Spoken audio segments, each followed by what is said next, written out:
नमस्कार. चला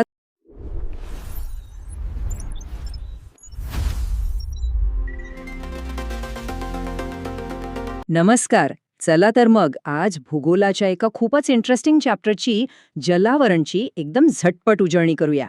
परीक्षेच्या तयारीसाठी हे खूपच महत्वाचं आहे. बरं, एक सोपा प्रश्न विचारते. आपल्या पृथ्वीला निळा ग्रह असं का म्हणतात? कधी विचार केलाय? याचं कारण अगदी सोपं आहे. आपल्या पृथ्वीचा तब्बल 71% भाग पाण्याने व्यापला आहे. आणि हेच जे सगळं पाणी आहे ना, त्यालाच आपण जलावरण असं म्हणतो. ओके, तर आज आपण काय करणार आहोत? ह्या धड्यातले 5 सगळ्यात महत्त्वाचे मुद्दे एकदम पटकन समजून घेणार आहोत. म्हणजे काय? परीक्षेची तयारी एकदम पक्की. चला तर मग सुरू करूया. तर आपला पहिला मुद्दा आहे विविध जलसाठे. आता जलावरण म्हटलं की डोळ्यासमोर फक्त पाणी येतं. पण हे पाणी एकाच प्रकारचं नसतं. ते वेगवेगळ्या रूपात विभागलेलं आहे. चला बघूया तरी कोणती आहेत ही रूपं. जरा या नकाशाकडे बघा. हा आपल्या भारताचा नकाशा आहे आणि इथेच आपल्याला जलावरणाचे कितीतरी प्रकार दिसतात. बघा, पश्चिमेला आहे अरबी समुद्र, पूर्वेला दिसतोय बंगालचा उपसागर, गुजरातजवळ आहे कच्छचा आखात आणि खाली बघा भारत आणि श्रीलंकेच्या मध्ये आहे पालखीची समुद्रधुनी. हे सगळं मिळून जलावरण बनतं. यातला सगळ्यात मोठा जलसाठा म्हणजे महासागर. म्हणजे काय? तर खंडांच्या मध्ये जो प्रचंड अथांग खाऱ्या पाण्याचा साठा आहे ना, तो. उदाहरणार्थ आपल्या भारताच्या दक्षिणेला असलेला हिंदी महासागर. बरं, मग महासागर कळला. पण समुद्र म्हणजे काय? तर समुद्र हा महासागराचाच एक भाग असतो. पण तो थोडा लहान असतो आणि जमिनीच्या आतपर्यंत पसरलेला असतो. अगदी आपल्या पश्चिम किनाऱ्यावरच्या अरबी समुद्रासारखा. आणि समुद्रापेक्षाही लहान काय असतं? तर आखात किंवा खाडी, जे जमिनीच्या अजून आत घुसलेले दिसतात, जसं की बंगालची खाडी. तर हे झालं पाण्याच्या वरचं. पण समुद्राच्या खाली काय दडलंय?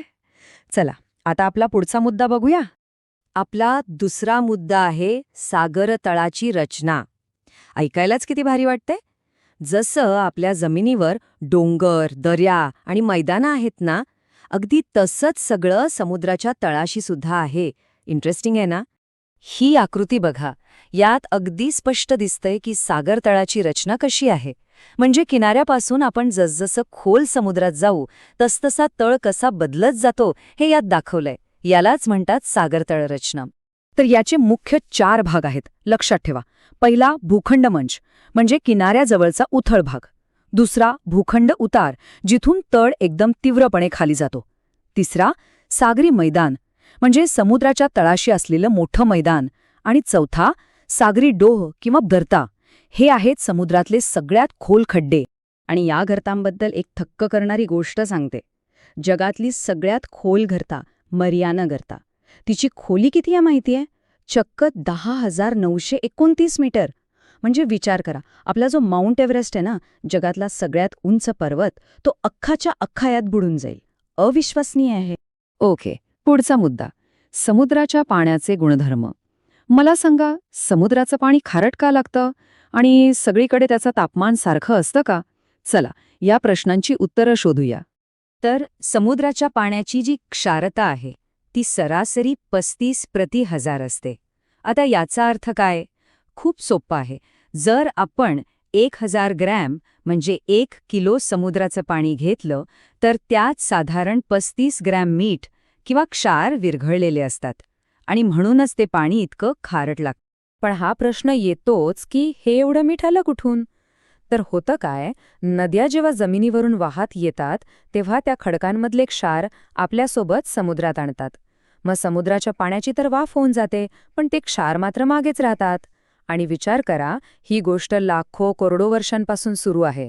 त्यामुळेच समुद्राचं पाणी एवढं खारट झालंय. चला, आता वळूया आपल्या चौथ्या मुद्द्याकडे, सागरी प्रवाह. एक गोष्ट लक्षात घ्या, समुद्राचं पाणी कधीच शांत, स्थिर नसतं. ते सतत वाहत असतं. जणू काही समुद्राच्या आतच मोठमोठ्या नद्या वाहत आहेत. आणि हे प्रवाह खूप महत्वाचे आहेत, कारण याचा थेट परिणाम आपल्या पृथ्वीच्या हवामानावर होतो. सागरी प्रवाहाचे मुख्यत्वे 2 प्रकार आहेत. खूप सोपं आहे. एक उष्ण प्रवाह, म्हणजे गरम प्रवाह. हे विषुववृत्ताकडून, म्हणजे गरम भागाकडून, ध्रुवांकडे, थंड भागाकडे जातात. आणि दुसरे शीतप्रवाह म्हणजे थंड प्रवाह हे बरोबर उलटं करतात. ध्रुवांकडून विषुववृत्ताकडे म्हणजे थंड भागाकडून गरम भागाकडे येतात. हा नकाशा पाहिला की लगेच लक्षात येईल. बघा, जे लाल बाण आहेत ना, ते आहेत उष्ण प्रवाह आणि निळे बाण आहेत शीतप्रवाह. इथे गल्फ स्ट्रीमसारखं प्रसिद्ध उष्ण प्रवाह दिसतोय, तर पेरू प्रवाहासारखा शीतप्रवाहही दिसतोय. किती स्पष्टपणे समजतंय बघा. आणि आता येतोय आपला शेवटचा 5वा मुद्दा, भरती ओहोटी. समुद्राच्या किनारी कधी गेला असाल तर ही नक्कीच अनुभवलं असेल. समुद्राची पाण्याची पातळी दिवसातून 2दा नियमितपणे वाढते आणि कमी होते. हा जो एक नैसर्गिक चमत्कार आहे ना, त्यालाच आपण भरती आणि ओहोटी म्हणतो. पण हे होतं कशामुळे? यामागे आहे चंद्र आणि सूर्याची गुरुत्वाकर्षण शक्ती. हो, त्यांची खेचण्याची ताकद. आता या आकृतीत बघा, चंद्र, सूर्य आणि पृथ्वी यांची स्थिती कशी बदलते आणि त्याचा परिणाम भरती ओहोटीवर कसा होतो हे छान दाखवलंय. याच्यातही 2 मुख्य प्रकार आहेत. एक आहे उधाणाची भरती. ही अमावस्या आणि पौर्णिमेला येते, कारण तेव्हा पृथ्वी, चंद्र आणि सूर्य एका सरळ रेषेत येतात आणि त्यांची एकत्रित शक्ती पाण्याला जास्त ओढते. त्यामुळे भरती मोठी येते. याच्या अगदी उलट आहे भांग भरती. यात चंद्र आणि सूर्य पृथ्वीशी काटकोनात असतात. त्यामुळे त्यांची शक्ती विभागली जाते आणि भरती खूपच लहान येते. तर हे 5 मुद्दे तर आपण समजून घेतले. आता बघूया की या सगळ्या माहितीचा आपल्याला परीक्षेच्या अभ्यासात म्हणजे स्वाध्याय सोडवताना कसा फायदा होईल. बघा, ह्या माहितीमुळे आता जलावरण म्हणजे काय हा प्रश्न सहज सोडवता येईल. सागरी तळ्याचे 4 भाग कोणते हे सांगता येईल. उधाणाची आणि भांग भरतीमधला फरक तर आता अगदी पक्का झाला असेल. शिवाय क्षारता किंवा भूखंड उतार यांसारखे शब्द आले तर त्याचा अर्थही आता नक्कीच समजेल. आणि जाता जाता एक बोनस पॉइंट, भरती ओहोटीचे उपयोग काय?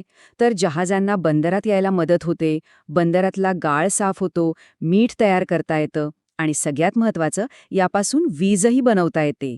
किती उपयोगी आहे बघा.